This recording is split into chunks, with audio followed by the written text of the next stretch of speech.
In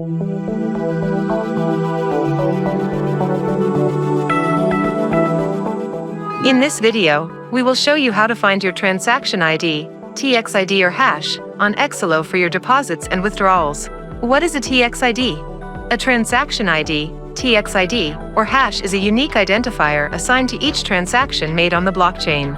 It allows you to track and verify the details and status of your transaction.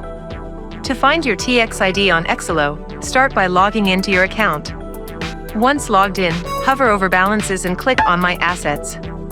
On the right side of the page, you will see recent deposits and trades. For more details, click on View All. This will take you to a page that displays the full history of your deposits and withdrawals. Hover your mouse over the blockchain transaction ID to see the full details of the TxID. To copy it to your clipboard, simply click on the Copy button next to the TxID. You can use this hash to track your transactions on the blockchain for more details. With EXOLO, you can navigate the crypto space with confidence and security. That's how simple it is. That's it! You are all set to start using EXOLO Exchange. Feel free to reach out our support team. Secure your crypto journey with EXOLO.